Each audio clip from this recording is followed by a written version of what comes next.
Pan-African Media pour une Afrique souveraine. Pan-African Media pour une Afrique souveraine et unie. Bonsoir l'Afrique et bonsoir le monde. Mesdames et messieurs, bienvenue à cette édition spéciale sur les antennes de Pan-African Media pour une Afrique souveraine et unie. Ce soir, nous allons nous pencher sur un pays que nous aimons bien et qui nous aime d'ailleurs, c'est la République centrafricaine, située au cœur même de l'Afrique.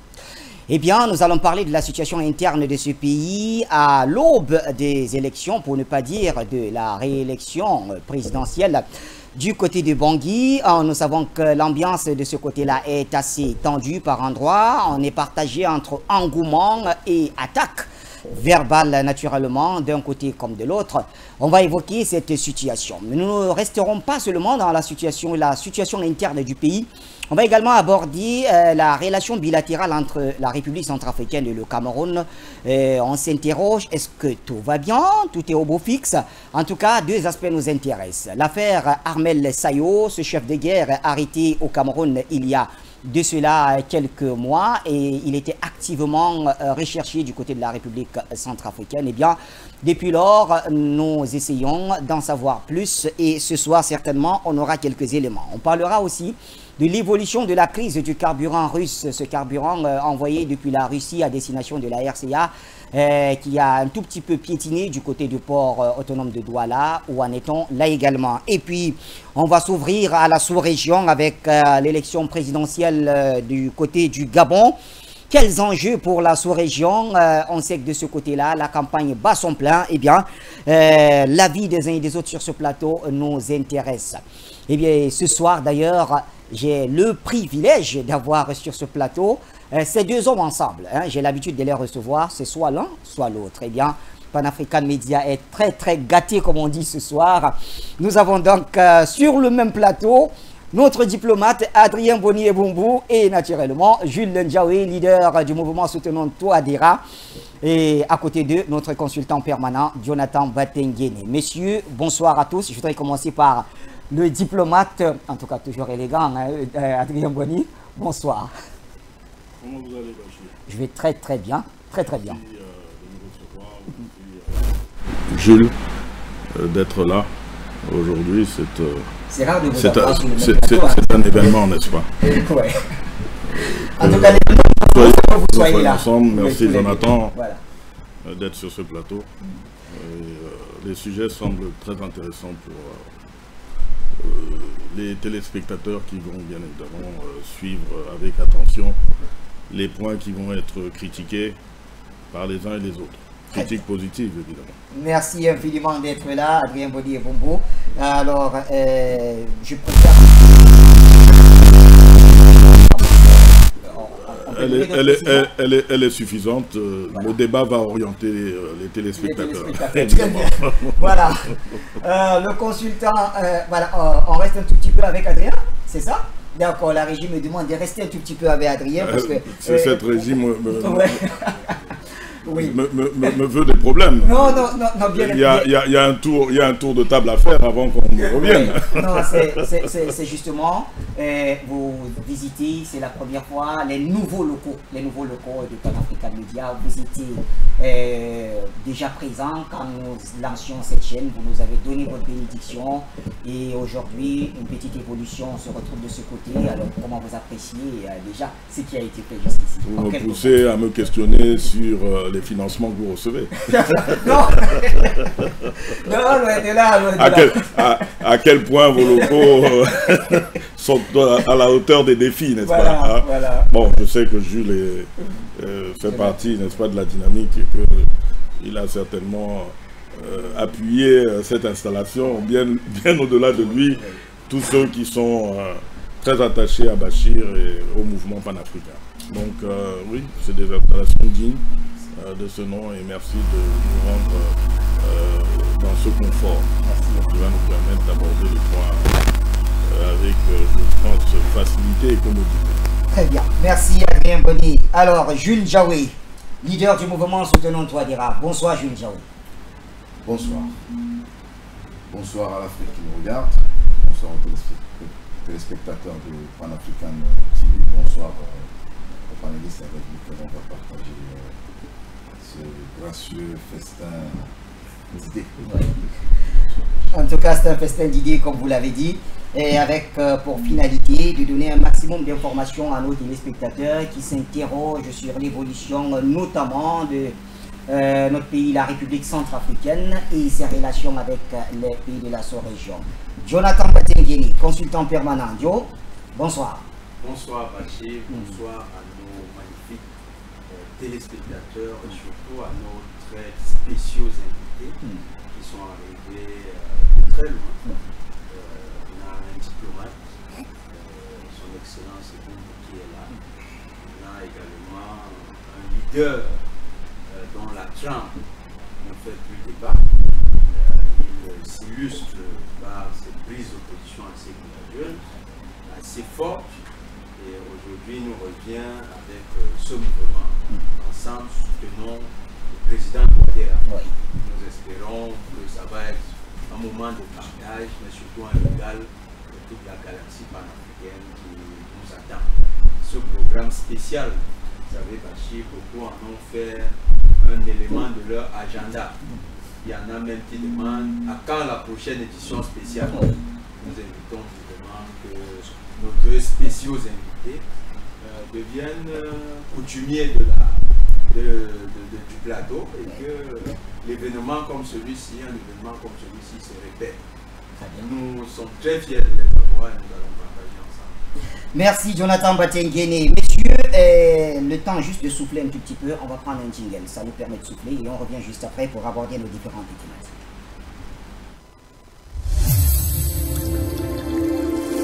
Pan-African Media pour une Afrique souveraine et unie.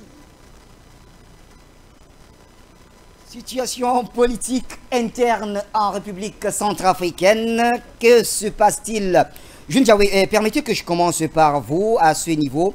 Nous savons que le pays se dirige petit à petit vers des élections et on parle là de soit une éventuelle candidature du président Faustin Archange Touadéra pour une éventuelle réélection naturellement, mais en face l'opposition est aussi en train d'affûter ses armes. Alors, quelle est la lecture que vous faites de manière générale de cette situation dans le pays?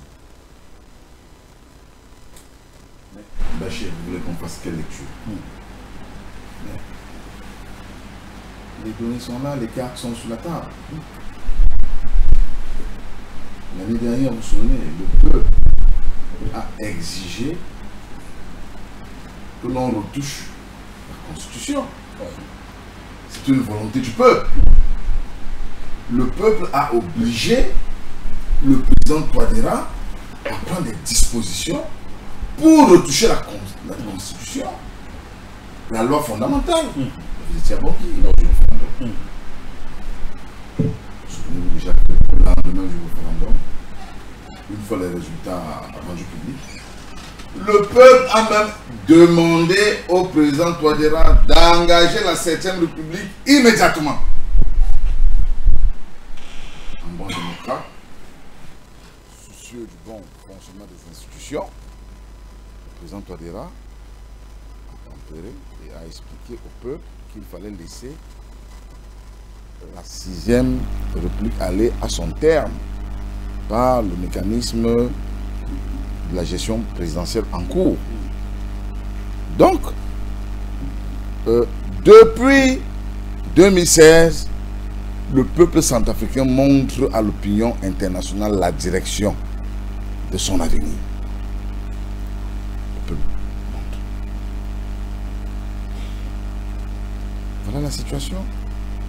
Aujourd'hui, depuis janvier 2025, le peuple centrafricain, dans sa majorité, demande, réclame la candidature du président champion, professeur Faustin Archange Touadéra. Ce n'est un secret de polichinelle. Le peuple,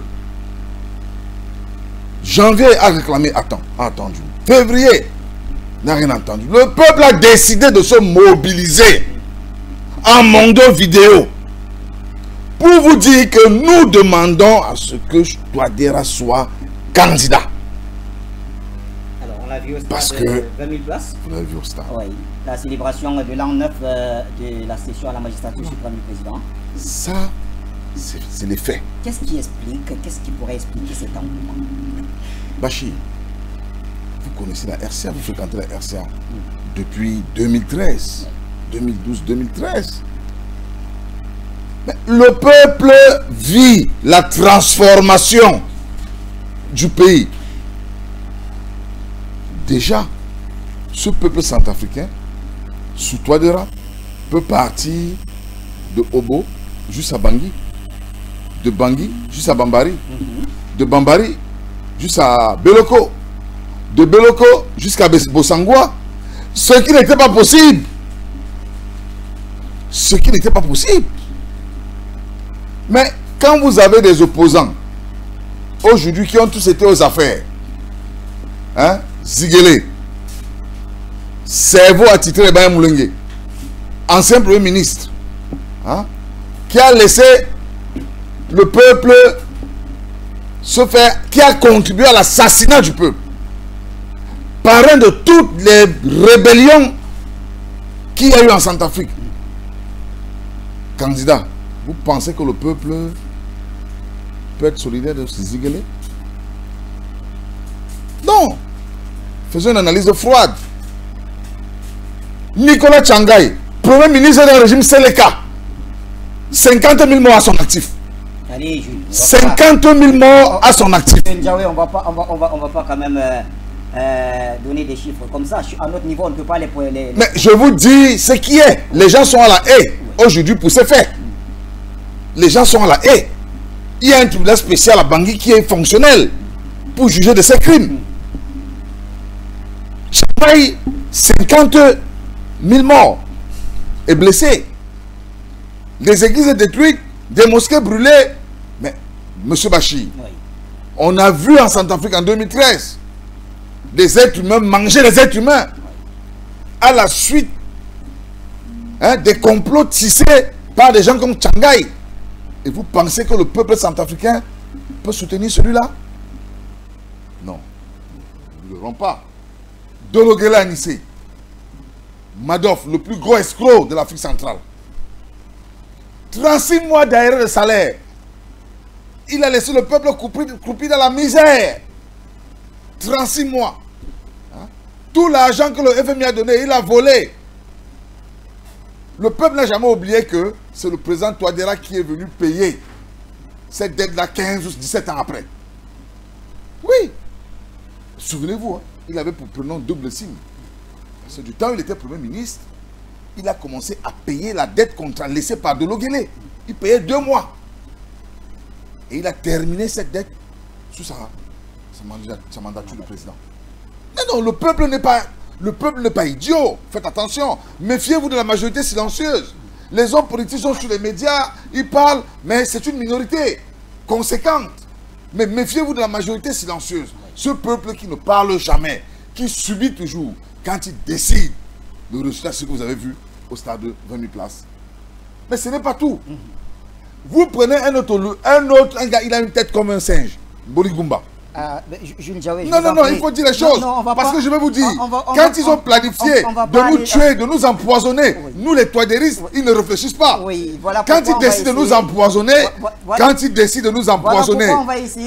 ces gens-là décident de nous empoisonner comme des cobayes, ils ne réfléchissent pas. Et vous les journalistes, vous ne parvenez jamais à leur temps de micro pour leur poser la question. Mais quand nous on a l'occasion de leur répondre, on n'hésite pas. Voilà un monsieur qui a été ministre d'État, en moins de 5 mois, il a détourné plus de 150 milliards de francs. Mbolingumba. Vous croyez que le peuple est aveugle? Mais aujourd'hui, mais le peuple voit tout ça. C'est pour cela que le peuple dit, nous ne voulons pas du BRDC, le BR machin. De toutes les façons. Vendredi n'est pas loin. Oui. Vendredi n'est pas loin. Ces gars-là ne peuvent pas mobiliser 5000 personnes dans toute la Centrafrique. Et vous allez voir le résultat. Et c'est ça la démocratie. Très bien. En tout cas, on sait que le président Touadéra a toujours été un très grand démocrate. Et là, je m'adresse au diplomate Adrien Boni et Bongo. Adrien, Alors, on sait, on a célébré le 9e anniversaire de l'accession au pouvoir du président Faustin Archange Touadéra, dans un contexte qui est d'ailleurs très bien décrit par Jules Diawé, votre panéliste ici. Mais avec un peu de recul, quel bilan vous faites du président? Bachir, vous me demandez de faire un bilan. Oui. Mais je voudrais rebondir sur la première question qui était vôtre et qui était celle de comprendre la situation politique. Okay, oui. Bon, déjà, je suis un peu surpris de la question, vous allez peut-être la préciser. Je n'ai pas l'impression qu'il y ait un phénomène politique en ce moment en RCA qui appelle à ce que nous soyons à faire l'analyse d'une situation politique qui supposerait qu'il y ait une crise et qui est donc une justification à la crise. Les institutions sont là, bien établies, le pays marche, le président assume sa responsabilité au mieux, bien évidemment, de ce que les Centrafricains sont en attente de lui, et les résultats sont là. Ce qu'on peut entendre l'opposition dire, pour moi, ce sont des épiphénomènes. Vous savez, les gens parlent beaucoup de démocratie. La démocratie, c'est dans la rue, c'est dans la capacité de mobiliser, c'est dans la capacité de fournir des idées. C'est un laboratoire d'idées qui se conteste et qui permet aux uns et aux autres, n'est-ce pas, d'être en comparaison de choix. Je n'ai pas le sentiment qu'à part l'invective, l'opposition soit concrètement à proposer des solutions au peuple centrafricain. Donc, je crois qu'il n'y a pas de sujet sur la question. Ce qu'on peut considérer aujourd'hui comme des invectives a aussi un impact sur le centrafricain lambda. Vous savez, ces invectives-là, c'est du simplisme démagogique. Hein? Le centrafricain lambda, il vit au quotidien la réalité de l'évolution de son pays et de la transformation structurelle que connaît la République centrafricaine. Aujourd'hui, ceux qui ont vécu la Centrafrique en 2015 voient bien qu'elle a été complètement transformée sur le plan économique, sur le plan social, sur le plan politique, sur le plan sécuritaire. Les éléments sont là, ils sont concrets. Donc, on peut s'amuser à les mesurer. On peut s'amuser à observer la Centrafrique de 2016 quand le président Touadéra arrivait, celle de 2024-25. On célèbre l'an 9. En 2016, le budget de l'État trouvé par le président Touadéra était de combien? Dans les caisses de l'État, il y avait combien? J'ose poser la question à Jules Diawé, qui était certainement plus proche de la comptabilité de la présidence que moi. Mais à ce que je sache, il n'y avait pas 1 million dans les caisses de l'État.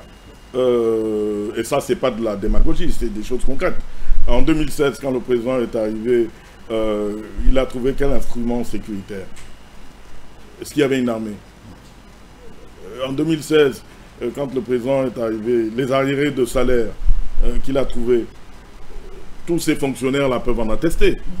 En 2016, quand le président est arrivé, quelle était, selon, n'est-ce pas, l'observation que la communauté internationale pouvait faire de la République centrafricaine, le statut de ce pays? Mais ce pays était à l'international considéré comme un État failli. Les cotisations de la RCA n'étaient pas payées. La voix de la RCA ne pouvait pas, bien évidemment, s'entendre dans les instances internationales puisque les contributions n'étaient pas payées. Il n'y avait pas de présence sur le plan diplomatique. En 2016, le peuple était apeuré de son avenir. Tous ces traumatismes-là ont été, au fur et à mesure, réparés par le président. Donc je crois que ce sont des choses qui sont concrètes et qui ne nous valent pas, bien évidemment, d'aller observer ce que l'opposition peut faire. C'est important qu'il y ait une opposition républicaine dans nos pays. C'est bien évidemment l'exercice de la démocratie qui le veut. Mais j'insiste sur le mot opposition républicaine parce que ça suppose qu'elle soit en respect de l'état de droit et de ce que ça convient de dire. On ne peut pas avoir une opposition qui mobilise par l'invective. On veut une opposition qui mobilise par ses projets. Et je suis très étonné, depuis que je fréquente la République centrafricaine, de ne pas être en mesure, alors que je suis un attentiste, de ne pas être en mesure de vous donner sur l'opposition centrafricaine les points clés qui sont ceux de leur programme politique, en contestation bien évidemment du programme du président Touadéra. Jusqu'ici, Adrien Boni-Bongo, le président Touadéra n'a pas encore donné réponse à tous ces appels à candidature. Alors, on s'attend à quoi? Quelle réponse pourrait donner le président? On sait que d'aucuns parmi ses camarades du MCU sont allés jusqu'à l'accompagner, prendre sur eux de payer des cautions. Je pense à M. Sani Allo qui a conversé, qui a donné un chèque de 15 millions. Il y en a beaucoup qui ont des intentions comme celle-là. À quelle réponse devrait-on s'attendre venant du président? Est-ce qu'il pourrait éventuellement accepter de continuer cette mission que veut le confier le peuple? Alors déjà, je vais vous dire que le président est un homme qui se trouve à être très rigoureux dans ce qui relève, n'est-ce pas, de l'exercice de ses fonctions. Et donc, le président est très respectueux de la Constitution et de ce qu'elle, bien évidemment, proclame. Le président, il y a un temps institutionnel pour, à mon sens, se déclarer le candidat. Le peuple sollicite le président. Le président est à l'écoute de son peuple. Mais il est le seul, le moment venu, qui saura lui répondre. Mais cela n'empêche que nous soyons effectivement tous mobilisés à considérer que la seule solution qui soit pour la République centrafricaine, c'est celle du président Touadéra. Tout simplement pourquoi? Parce qu'il y a des résultats, c'est concret, et que le président doit, à mon sens, poursuivre l'œuvre de transformation de son pays, pour que nous passions, n'est-ce pas, d'une situation économique et politique stable vers la prospérité. L'engagement du président, c'est de rendre la prospérité au peuple centrafricain. Et cela passe par ces efforts qui ont été accomplis depuis 9 ans et qui, bien évidemment, doivent se poursuivre. La volonté populaire étant majoritaire à l'idée de voir le président poursuivre, je n'ai aucun doute qu'il soit à l'écoute de son peuple, mais c'est à lui, le moment venu, bien évidemment, de répondre à la question que vous me posez. Très bien. Jonathan Batengene, je me retourne vers vous. Tout à l'heure, Jules Diaoui, en essayant de dresser le portrait de ceux qui se présentent aujourd'hui comme étant des opposants au président Touadéra, il a cité Martin Ziguele, Nicolas Tiangaï, Anissé Georges Dologuele, Bouli Ngoumba, entre autres. Mais il me semble que ces derniers temps, la vedette, quand même, c'est M. Dondra. La vedette de circonstance, il faut le dire, ou du moins la vedette dans le sens négatif, parce que tout à l'heure, vous avez vu le leader, Jules, prendre une tournure inflexible. Il a eu un discours assez fort que nous avons essayé de maîtriser. C'était la rage parce que on sait ce que les Dondra représentent aujourd'hui en Centrafrique. Il y a une affaire encore latente, une affaire encore en cours, une affaire qui inquiète tous les observateurs de la vie politique centrafricaine. C'est celle qui met en cause les 2 petits frères de M. Dondra qui seraient responsables dans une tentative d'assassinat ciblé contre les hauts responsables. J'imagine pas cette situation ici au Cameroun et je ne l'imagine pas avec les responsables de Pan-African Media. Peut-être qu'on serait dans la posture de M. Ndiawe qui est aussi cité parmi les potentiels cibles. J'imagine que le diplomate également, M. Ebumbu, n'est pas épargné par le risque d'élimination ciblée qui est ainsi programmée sous la houlette des frères Dondra. On a vu la sortie de leur père sur un média local, une sortie assez irresponsable, mais qui trahissait le sentiment de culpabilité. Parce que son discours, quand vous l'écoutez, vous avez l'impression que simplement il essaie de jouer sur la fibre paternelle ou sur le sentiment affectif pour défendre sa progéniture. Or, lorsque vous avez le rapport de police, ce rapport est clair. Il y a eu une filature, il y a eu une enquête, il y a eu un travail de fond des fins limiers de la police. Ils ont écouté les conversations, ils ont même réussi à pirater des conversations. On parle là de l'appui du renseignement russe. Et on sait ce que le renseignement russe a fait une fois à Ouattara. Je me souviens, c'était en 2023, lorsque Ouattara était en train d'ourdir des complots.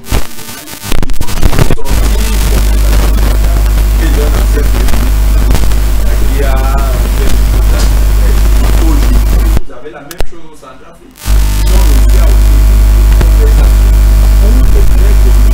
Ils sont en train de recueillir l'expertise d'empoisonneurs professionnels et de confier la mission à une professionnelle qui aurait donc la responsabilité d'accomplir la salle de zone. C'est vrai que nous avons eu une copie de cet enregistrement. Alors je le confesse tout de suite, moi je parle pas sango. C'était en sango et bon, on n'a pas eu le temps de... Non, il y a eu des traductions. Il y a eu des traductions. J'avoue que peut-être tout à l'heure, la version traduite n'a pas beaucoup circulé, mais il y a eu des traductions. Vous écoutez, les traducteurs sont formels. Il s'agit d'une tentative d'élimination ciblée. Et c'était également, quand vous regardez les zones où ils ont été formés en France. Donc il y avait certainement la main de la DGSE qui a identifié un ensemble d'éléments gênants. Et quand vous regardez dans le fond, quel est l'objet, quelle est la volonté derrière cette élimination ciblée? C'est une seule chose, empêcher que le président Touadéra continue la mission que lui a confiée le peuple centrafricain. Parce que depuis le début, tout à l'heure, Jules a parlé du référendum, le peuple est allé dans la rue. Le peuple s'est mobilisé, c'est le peuple qui a sollicité le référendum. Nous étions à Bangui, nous avons vu les populations qui, dans un engouement exceptionnel, historique même, venaient défendre leur nation, disaient « Nous allons voter pour une nouvelle constitution parce que nous récupérons la souveraineté de notre pays. » Donc ce peuple qui s'est mobilisé, on a vu ce peuple qui a sollicité ces derniers jours le président Touadéra pour une nouvelle candidature. Ça fait peur à des concurrents politiques qui sont habitués à des coups bas. Monsieur Dondra, son père lui-même le dit, c'est pas moi. Son père dit Monsieur Dondra a une volonté d'engagement politique. Il veut être candidat à la présidentielle. Mais s'il veut être candidat, qu'il mobilise ses bases, qu'il prépare le jeu politique dans les règles de l'art. Qu'il ne prépare pas des petits paquets empoisonnés, du genre ses frères qui se mettent dans des petites embuscades et puis qui viennent avec quelque chose qui pourrait... Je crois que M. Dondra, il a une formation politique. Oui, mais qu'il le fasse, qu'il la fasse prévaloir, qu'il la fasse valoir. Qu'il la fasse valoir. Qu'il la fasse valoir. On a l'impression que M. Dondra a besoin du soutien de la France parce que leurs intérêts se rejoignent. Ils ont en face un mur, le mur Touadéra. Aujourd'hui à Bangui, il est difficile. Vous connaissez l'opération Kwati Kodro. Moi, on est aujourd'hui forcés tous de parler Sango. Quand vous dites Kwati Kodro, pourtant vous savez que tous les jeudis, le président est mobilisé sur le terrain. Tous les samedis, il est mobilisé sur le terrain. Et avec les populations à ses côtés. On doit même parfois faire beaucoup de sécurité dans les quartiers lorsqu'il vient pour les séances de propriété. Donc, toutes ces actions ont fait que le président Touadéra est entré dans le quotidien des populations. Vous l'avez vu pendant le Ramadan, la période du Ramadan. Que ce soit au début, pendant et même à la fin du Ramadan, le président Touadéra a été omniprésent aux côtés de la communauté musulmane. Et c'est très intéressant. Pourquoi? Parce que quand il arrive au pouvoir, il trouve un Centrafrique qui est divisé par le fait des forces obscurantistes qui ont fabriqué une sorte de contradiction nord-sud, une contradiction chrétien-animiste contre musulman. Et le président Touadéra est aujourd'hui en train de gagner le pari de la réconciliation. La communauté musulmane, il faut d'ailleurs reconnaître que l'un de ses alliés les plus importants, c'est M. Sani Diallo, qui est aujourd'hui la première fortune centrafricaine et qui est le symbole de la réussite musulmane au Centrafrique. Or, M. Sani Diallo quand vous lui parlez du président Touadéra, c'est, comment on va dire, c'est son frère d'une autre mère. Et il n'y a pas de différence. Donc, quand ils savent que par le jeu politique concret, ils ne peuvent pas arriver à leur fin, qu'est-ce qu'il leur reste? C'est les coups en dessous de la ceinture. Donc, pour les Français qui veulent revenir au Centrafrique, qui ont utilisé beaucoup de stratagèmes, ça n'a pas marché. Ce serait de bonne loi d'avoir un allié, comme ils en ont eu, le dénominateur commun avec tout ce qu'a cité le président Bolingumba, c'était la France. Dologele, c'est la France. Le BRDC, d'ailleurs le BRDC se réunissait à l'ambassade de France, tous les membres du BRDC prenaient leurs instructions à l'ambassade de France. Donc c'est la France qui aujourd'hui a le plus intérêt à soutenir un candidat comme Dondra, qui a très peu de chances de s'en sortir. Il a été Premier ministre sous le président Touadéra, oui, mais il a très peu de chances. Pourquoi? Parce que son patron est resté très populaire, il est très ancré dans les consciences. Et les Centrafricains voient dans le président Touadéra un peu comme, c'est Jules qui aime souvent utiliser cette expression, il dit l'archange. Il voit l'archange. C'est pas seulement un prénom pour lui, c'est devenu une sorte de prémonition positive pour le peuple. On a notre archange qui nous protège, qui est là, qui abat le travail qu'il faut.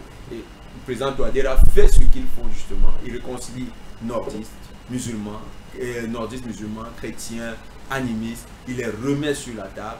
Il mobilise les énergies. Il a remis le Centrafrique dans le couloir de la compétitivité. Le Centrafrique a pris les commandes de plusieurs institutions sous-régionales ces dernières années grâce au magistère du président Touadéra. C'est à mettre sur son crédit.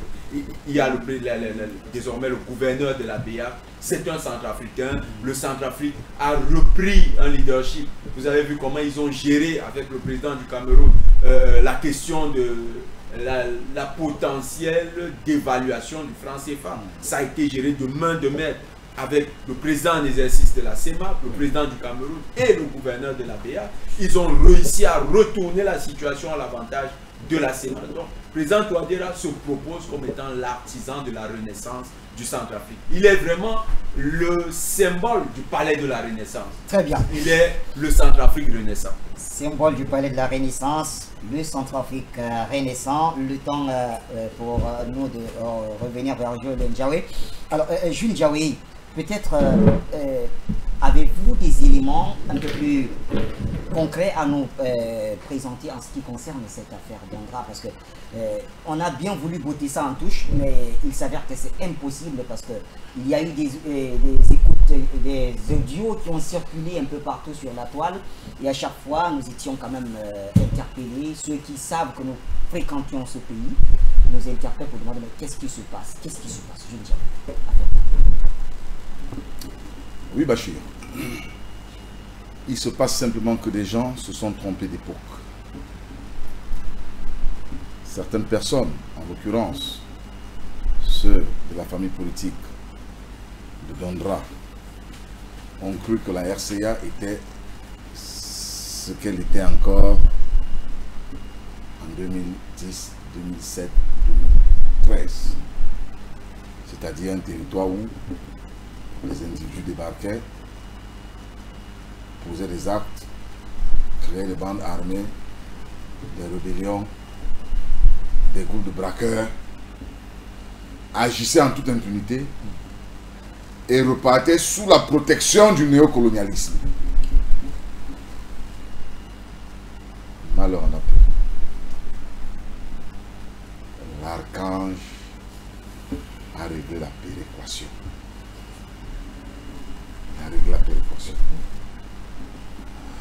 En allant tisser une alliance stratégique avec la Russie et le Rwanda, le Centrafrique a dorénavant des agents d'intelligence aussi outillés que ceux du Cameroun, que ceux du Tchad, que ceux du Nigeria, que ceux de la CIA et même ceux du FSB.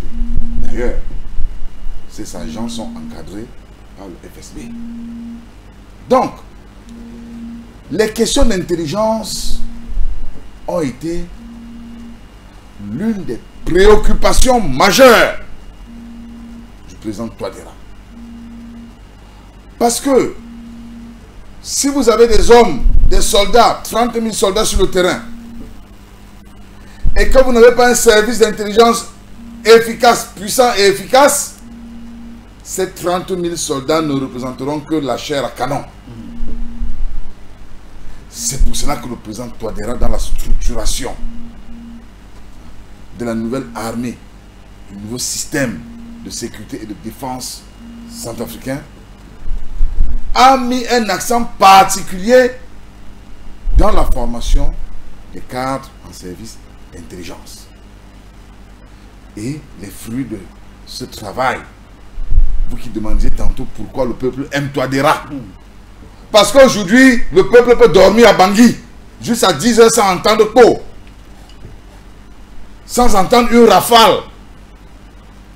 Ce qui était impossible sur un pays incompétent. Et cela n'est possible aujourd'hui que parce que le président Touadéra a organisé cet ensemble d'outils pour permettre aux Centrafricains de vivre en toute quiétude. Donc les services de renseignement, les services d'intelligence centrafricains ont fait un travail de veille et d'anticipation qui a permis de tomber, de mettre à nu la stratégie de l'endroit. Cette stratégie consistait simplement, compte tenu de ce que le président Touadéra étant très bien entouré, il a à sa botte autour de lui des jeunes dynamiques, des jeunes engagés, des femmes solidaires, fortes, résilientes, qui mènent le combat à ses côtés. La stratégie d'empoisonnement donc consistait à tuer les vivres séculiers autour du président Touadéra. C'est-à-dire que autour de lui, ministres, conseillers, tous ceux qui comptent, tous ceux qui sont forts, ceux qui renforcent sa stratégie de relèvement, qui contribuent à implémenter la stratégie de règlement du Centrafrique autour du président Touadéra, sous le leadership du président Touadéra, tout cela devait être assassiné. Et le premier sur la liste était donc M. Sani Diallo, le ministre d'État Sani Diallo, qui, souvenez-vous, a été la cheville ouvrière qui a travaillé à mettre à nu les plans de trahison de M. Dandra du temps où il était Premier ministre. Du temps où il était Premier ministre, il avait déjà commencé par trahir le président Touadéra en négociant des alliances avec les néocolons. Il avait démantelé toute cette stratégie. Et donc, c'est le premier qui était sur la liste. Mais la liste elle est longue. On s'en fout, la liste est de vous en faire. Elle est longue la liste. Donc, l'objectif c'était de déstabiliser le président Touadéra et le clan du président Touadéra. Jamais en Afrique francophone au Sahara, on a eu un régime, un président aussi populaire et aussi combattu par la néocolonie. Jamais. Monsieur le président Touadéra a décidé de se battre et de travailler pour son peuple. Et vous savez très bien, vous êtes panafricaniste, que chaque fois qu'un dirigeant décide de travailler pour son peuple, la néocolonie se dresse contre ce dernier. Le peuple est resté résilient parce que l'équipe autour du président Touadéra, c'est une équipe panachée d'intellectuels, d'activistes, d'hommes politiques rompus à la tâche. Et tout cela fait un cocktail molotov que la néocolonie n'arrive pas à maîtriser. Vous avez vu le niveau de résilience lorsque la France décide d'arrêter son aide, son appui budgétaire, en prévoyant une chute du régime dans les 90 jours qui devaient suivre cette décision. Vous avez vu comment le peuple est resté résilient. Et le peuple est resté résilient parce qu'autour du président Touadéra, il y a des bras forts. Le président Touadéra, c'est le baobab qui a des branches fortes. Et ces branches-là, c'est la menace des néocolons. Et les néocolons, comme à leur accoutumée, utilisent des nègres de maison. Et M. Dandra en fait partie. C'est un nègre de maison qu'on essaie d'agiter. Parce qu'il faut comprendre la stratégie de la néocolonie. Ils ont compris que le président Touadéra est très fort. Donc, ils vont en cheval de Troie. Ils envoient la BDRC à gauche. Hein? Le néocolon, le nègre de maison Dandra à droite. Au milieu, les saillots. On en parlera. Dans l'objectif de faire un effet. Donc, la stratégie est connue de nous autres. Et c'est pour cela qu'on s'est préparé en conséquence. Nous sommes organisés. Organisés demain pour maintenir les institutions fortes. Organisés pour que la République reste debout. Je peux vous dire, sans risque de me tromper, M. Bachir, qu'il n'y aura rien, il n'y aura plus jamais de crimes, de coups d'État, d'assassinat, tel que cela a été fait par le passé. Il n'y aura plus jamais ça en Centrafrique. Parce que le président Touadéra a pris toutes les dispositions nécessaires pour éviter le chaos. Merci Jules Djaoué, Adrien Bonnet-Bombo. Je me retourne vers vous.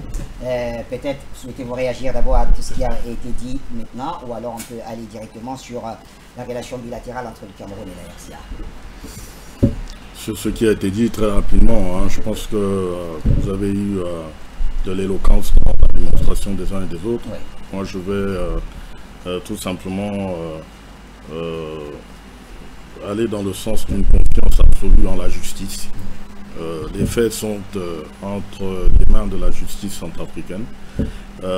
Les uns et les autres vont pouvoir faire la démonstration de la preuve et les résultats seront à la disposition du peuple centrafricain pour que nous puissions, à partir du moment où la justice se prononcera, les interpréter et bien évidemment prendre des mesures qui seront à la hauteur des faits qui seront révélés par les enquêtes qui sont en cours.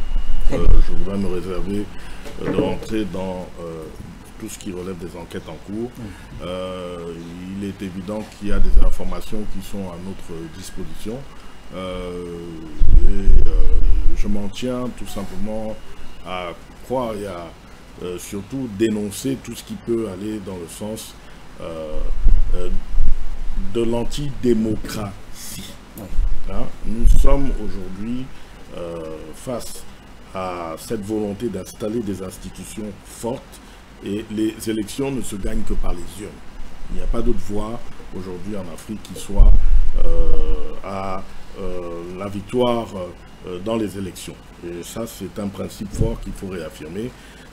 Toutes les tentatives qui vont en dehors de ce principe, pour moi, je les conteste, je les rejette. Et je suis, de ce point de vue, à appeler à ce que ce soit les uns et les autres qui, par leurs ambitions, sont arrivés de ces charges-là, mais qu'ils le fassent par la démonstration, je dirais, d'une assise électorale. Et je pense que c'est cette démonstration qui nous amènera à observer l'éventualité d'une concurrence et d'une concurrence saine sur les idées. Les coups bas, personne n'en a le monopole et je crois que il est important qu'on soit en respect d'un certain nombre de règles. Je me réserve donc au-delà de ce commentaire d'aller plus profond parce que je sais que, comme je vous l'ai dit, il y a des enquêtes et que la justice est engagée sur, n'est-ce pas, la volonté de nous apporter vérité sur ces faits. En tout cas, nous aussi, on s'accroche donc à cette justice en laquelle on a tous confiance. Relation bilatérale entre le Cameroun et la RCA, Adrien, quel est l'état de lieu? Le Cameroun et la RCA ont une relation bilatérale qui est historique. Elle est historique par le fait déjà d'une communauté de destin.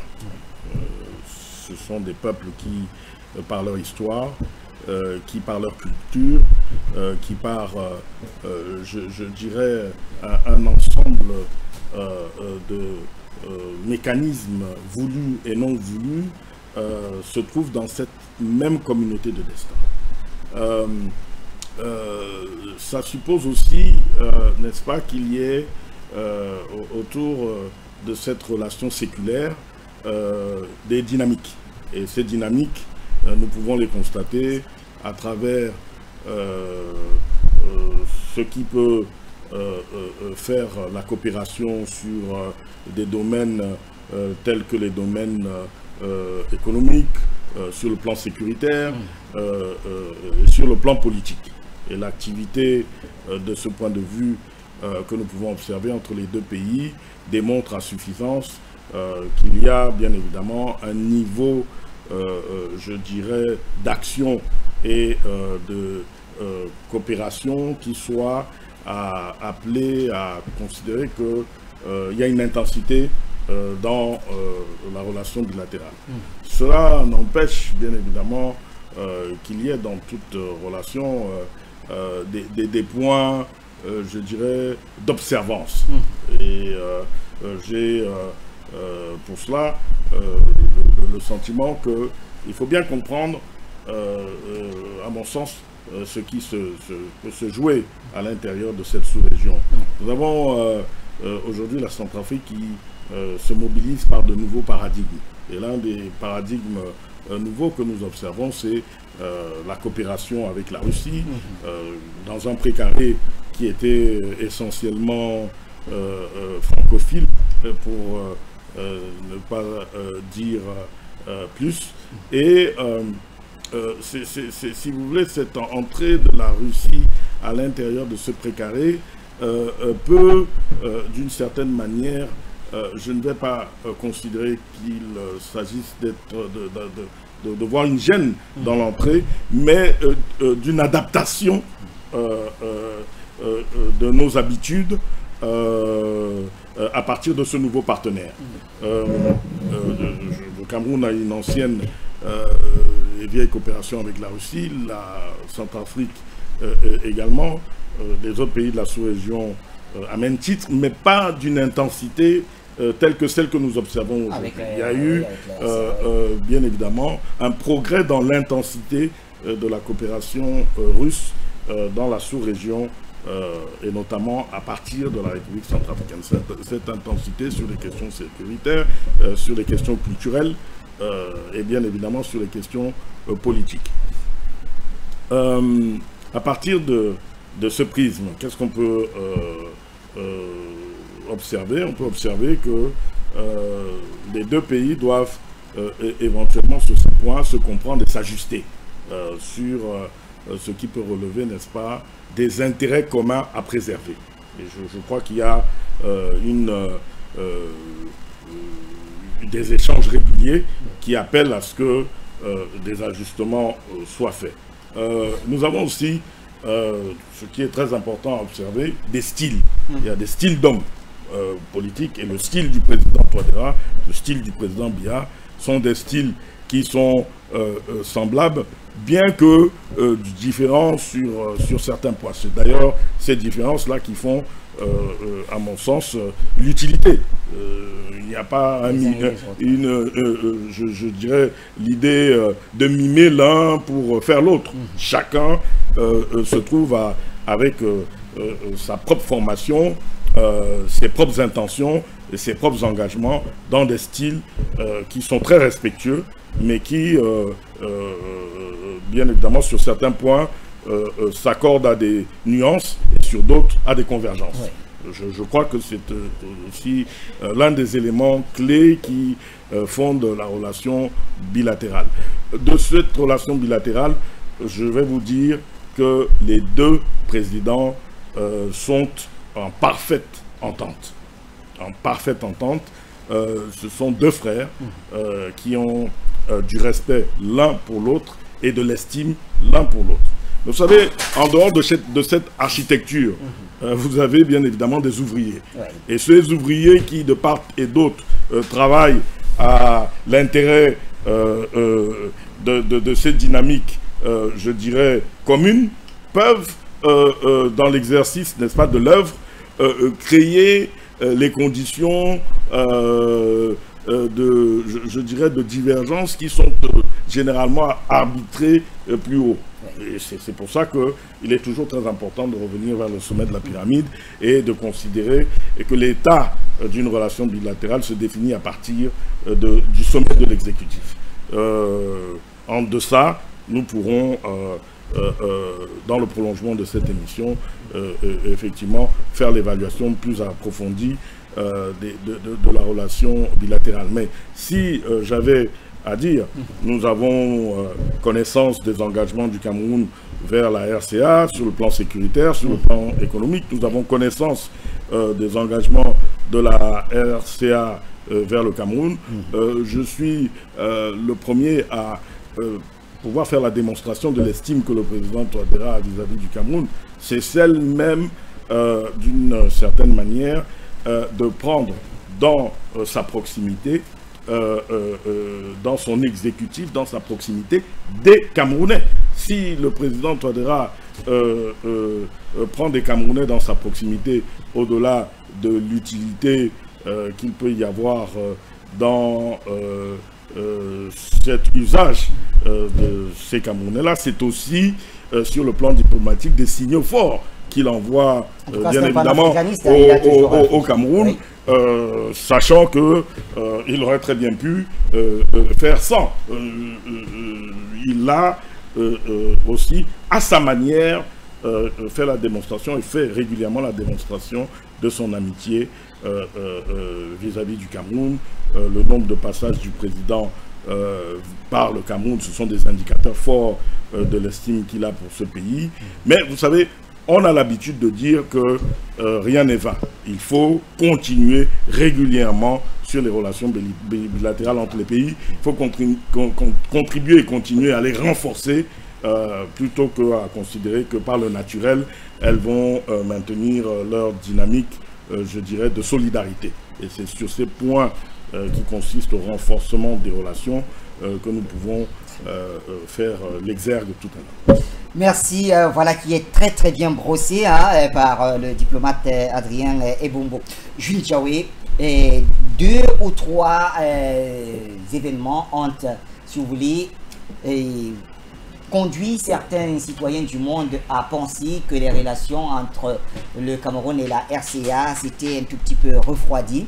Je pense notamment à la crise du carburant russe qui était à destination de la RCA, qui a connu un petit couac, un petit retard. On ne sait pas si cela a finalement été résolu, mais aussi l'affaire Ahmed Sayo détenu au Cameroun pour le moment, en attente de son extradition vers la République centrafricaine. Où en est-on? Oui, Bachir, je crois que c'est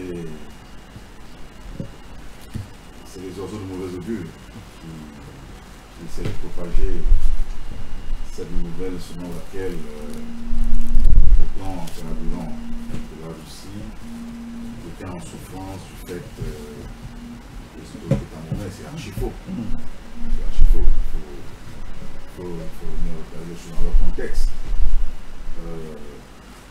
Le don, comme vous savez, c'est un don que la Russie a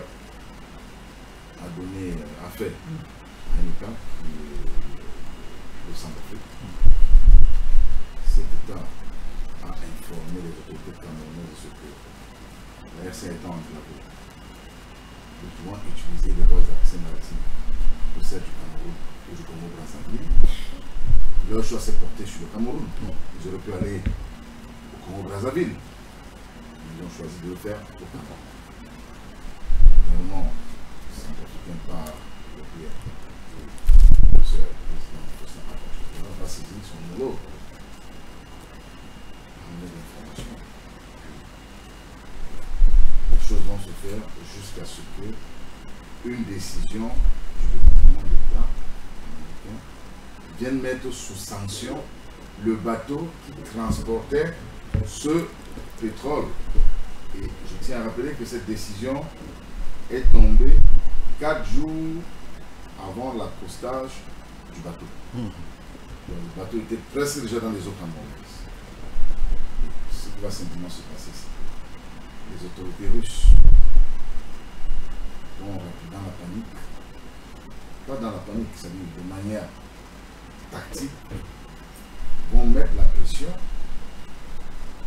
à l'idée de décharger rapidement le produit pour retourner sur les quais russes, parce que il y a une loi internationale qui guide, qui rythme ce type d'opération. Lorsqu'il y a une sanction, il y a un délai. Et pour ce cas, le délai la sanction prenait effet 40 jours après. Et les autorités russes ont voulu décharger rapidement le produit sur le Cameroun pour que leur navire ne soit pas bloqué sur une côte dans un port étranger, sinon on paye des frais de stationnement et de surinstaller. Et donc, cette pression a été à l'origine du malentendu au sein de l'opinion. Parce que les autorités camerounaises et les autorités centrafricaines ont travaillé en étroite collaboration pour que le problème soit résolu. Donc, je ne sais pas d'où est venue cette histoire de blocus des autorités. Oui, on l'a présenté comme étant un blocus du fait des autorités camerounaises. Toujours est-il que, voyez-moi, M. Bachir, chaque fois que la Russie passe quelque part, les néocolons rougissent.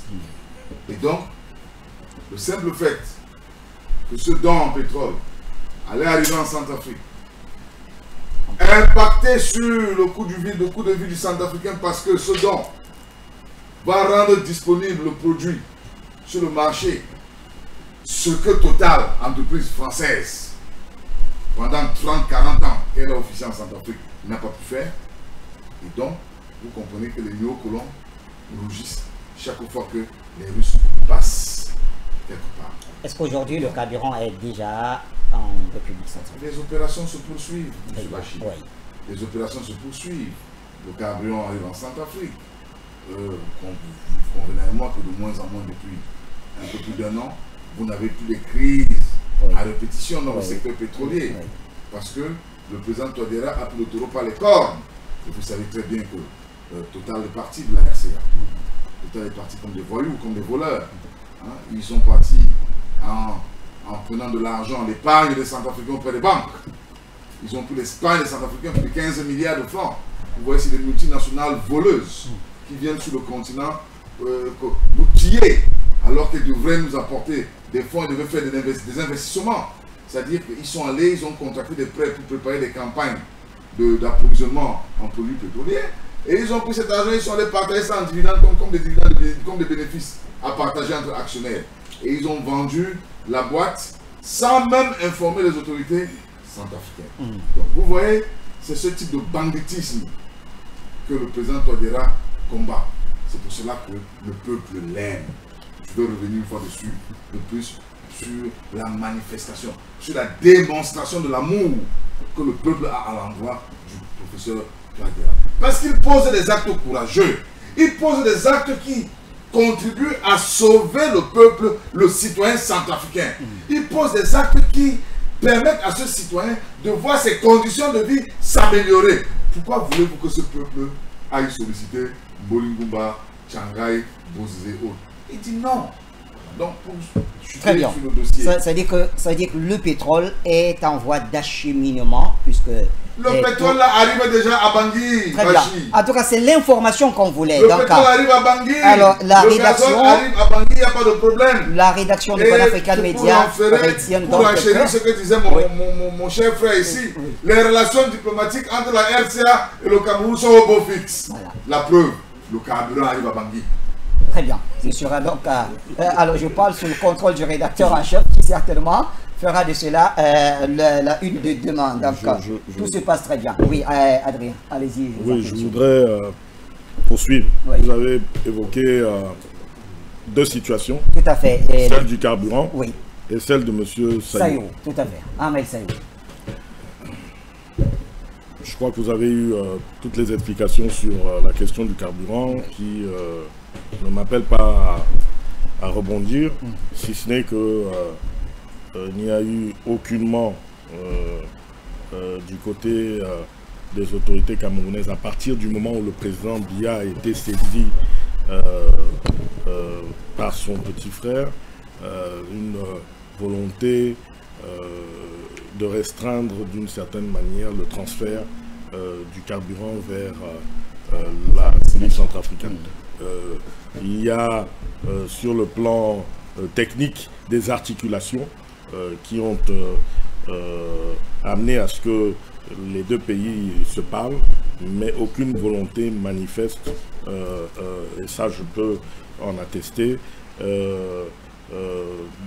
d'un intérêt à retarder, pour ne pas dire à ne pas convoyer vers la République centrafricaine le carburant dont russe. Sur l'affaire Sayo, c'est encore pour moi l'exemple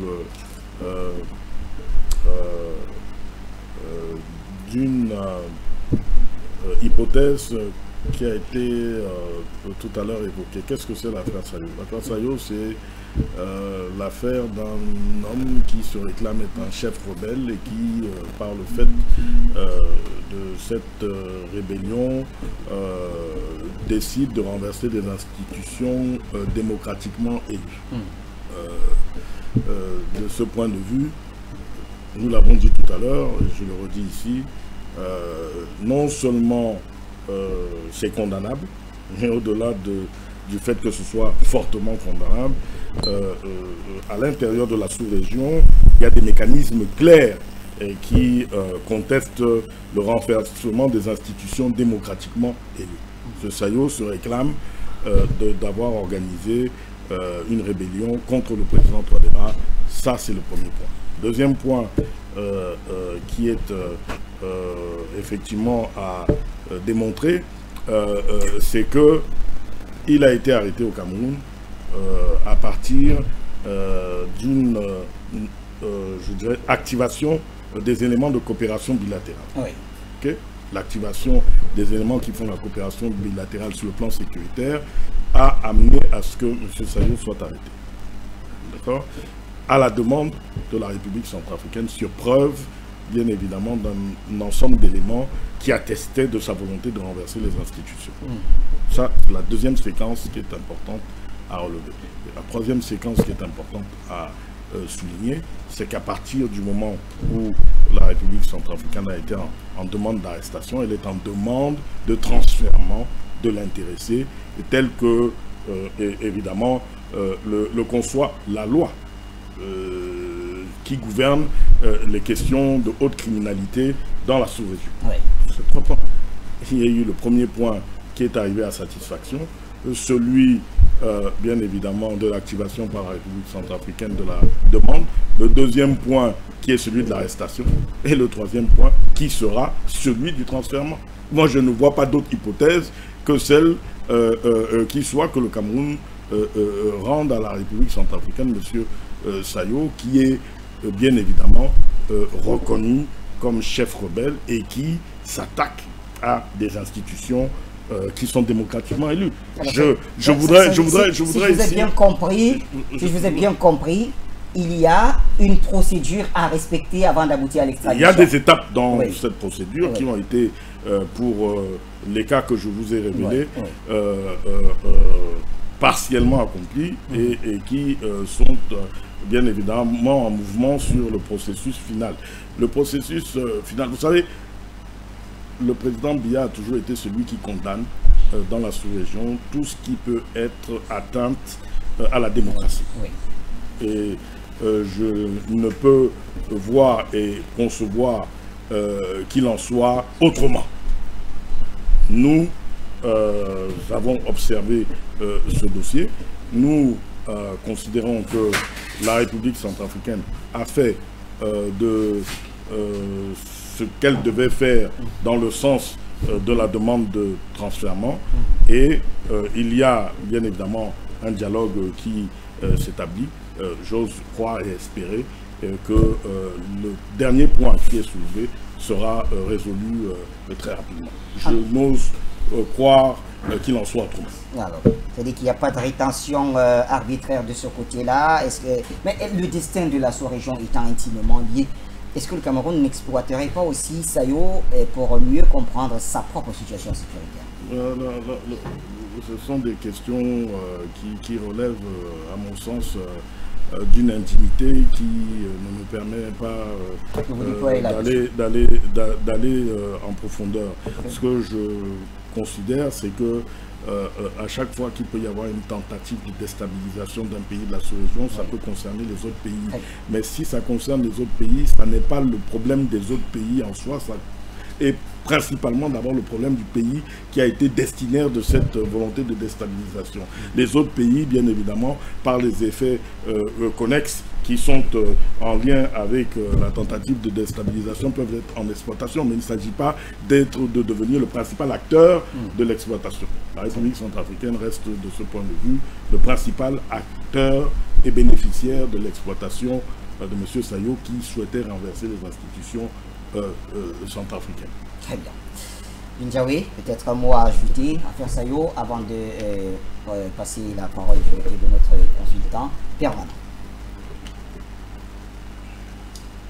Non, Bachir, très honnêtement, M. Boumba a tout dit. Sinon, la seule chose que je vais ajouter, c'est que Sayo est attendu en Centrafrique. Très bien, Sayo est attendu en Centrafrique. Alors, abordons, puisque la régie me fait des grands signes, on n'a plus que 6 minutes, 7 minutes avant la fin de cette émission. On va très rapidement aborder le dernier axe de notre édition spéciale, c'est la présidentielle au Gabon, naturellement. Avant de revenir vers notre consultant permanent, monsieur, je vous vois tout sourire, ça veut dire que tout est dit, tout est prêt. Alors, enjeu de ces élections pour la sous-région, monsieur le diplomate.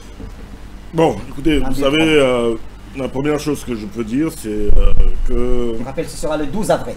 Le 12 avril, il y a une élection au Gabon. Oui. Ça va être le retour à l'ordre constitutionnel. Après 19-20 mois de transition.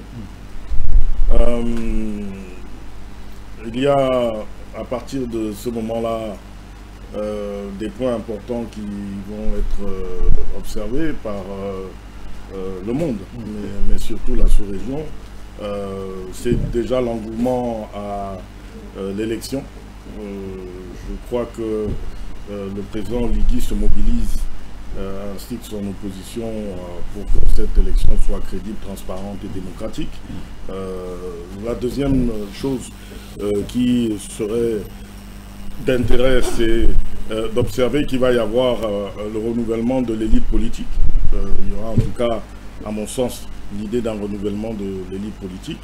Et la troisième préoccupation, qui peut être celle des observateurs que nous sommes, c'est de voir à quel point, par l'élection du prochain président, le Gabon va non seulement se retrouver dans les instances internationales dans lesquelles il a été suspendu, mais surtout jouer un rôle majeur dans la sous-région qui fait face à un certain nombre de crises.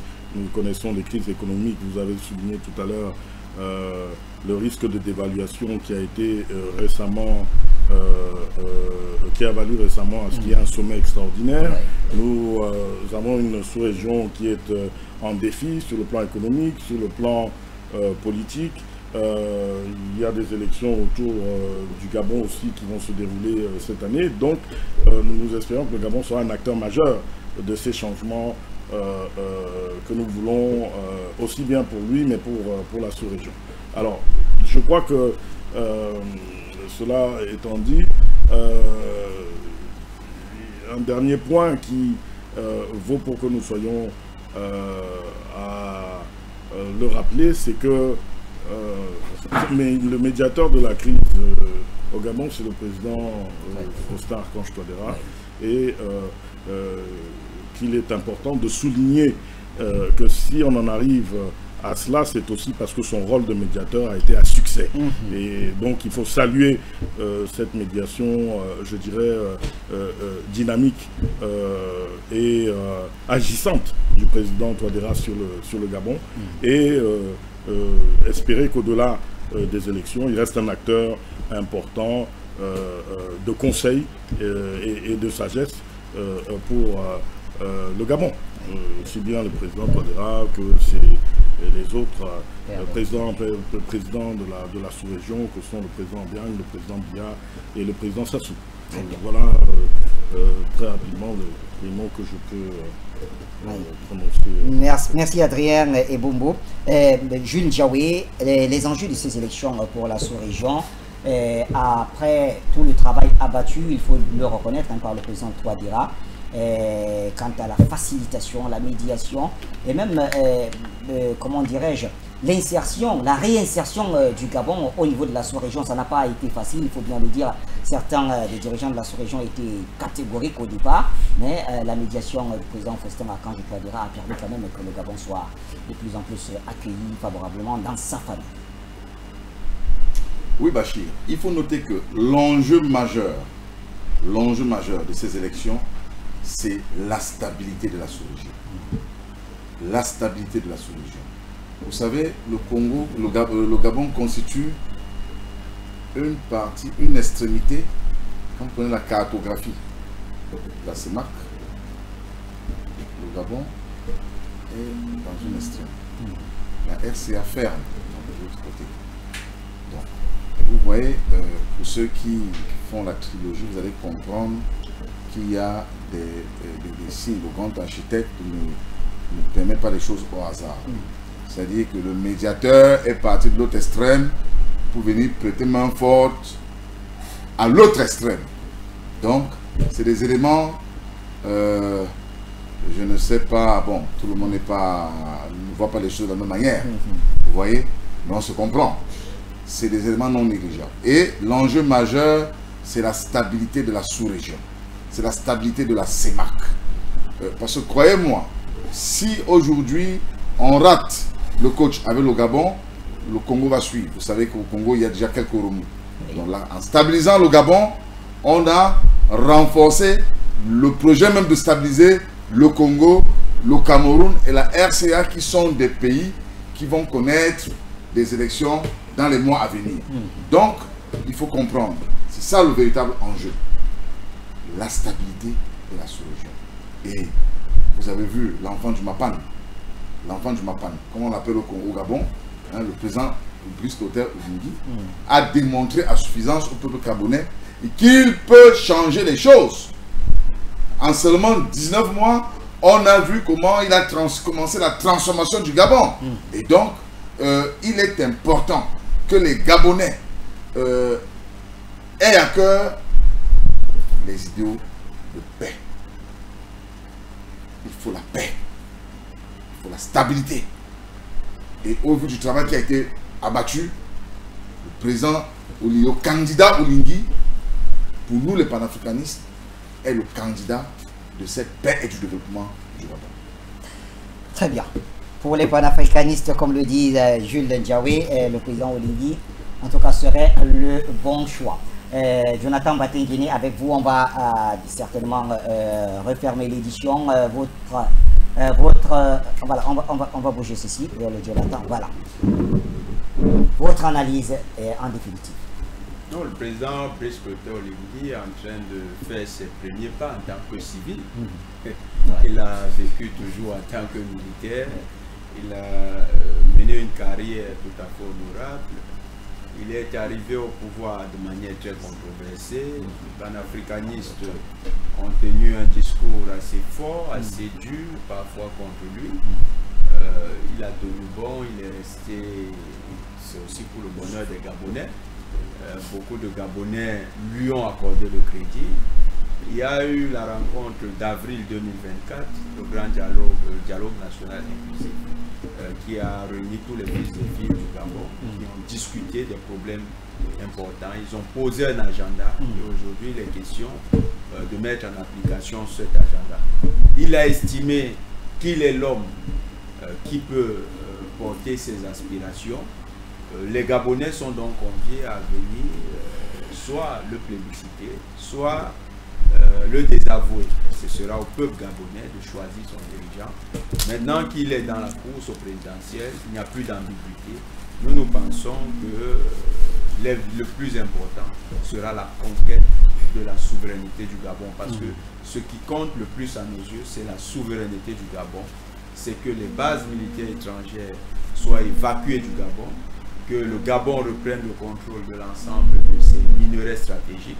Vous avez le magnésium, je crois. Le magnésium, vous avez, ils ont beaucoup de minerais dont ils sont producteurs. Vous avez le pétrole. Il faut que cette manne financière profite au Gabon et que les Gabonais puissent devenir exactement comme on voit souvent dans le Moyen-Orient, à Dubaï, comme les Émiratis, qu'ils aient un plan social qui soit un des plus enviables dans le monde. Il n'y a rien qui explique que malgré l'insolence des ressources du Gabon, on ait encore des Gabonais qui soient à la traîne, des Gabonais qui se plaignent. Pourtant, ils ont une population qui, proportionnellement aux richesses, peut avoir le même train ou même plus, un train de vie supérieur à celui des monarchies pétro-arabes. Nous souhaitons le meilleur pour le Gabon. Nous sommes aux côtés du peuple gabonais. Nous allons suivre cette élection avec beaucoup d'attention et nous allons particulièrement observer le président Brice Clotaire Oligui Nguema qui est en train de se représenter à cette élection. Merci en tout cas Jonathan Batenguini, consultant permanent de cette chaîne Pan-African Media. Un grand merci à vous Jules Ndjaoui pour le temps consacré, mais surtout la matière grise que vous avez partagée avec nous sur ce plateau. On n'a pas vu le temps passer, hein, Adrien Bonnier-Bumbo. On n'a pas vu le temps passer. À peine on a commencé que nous avons pu faire 1h30 d'échange. Ça va très vite. J'espère qu'on a dit l'essentiel. Non seulement l'essentiel, mais surtout l'envie de revenir. Très bien. Merci en tout cas. Vous êtes ici chez vous, comme vous le savez, parce que c'est ensemble que nous construisons cette Afrique qui se veut libre, souveraine et surtout unie. Mesdames et messieurs, c'est ici que nous mettons un terme à cette autre édition spéciale. Merci de nous avoir suivis et merci de rester fidèles au programme de Pan-African Media Télévision.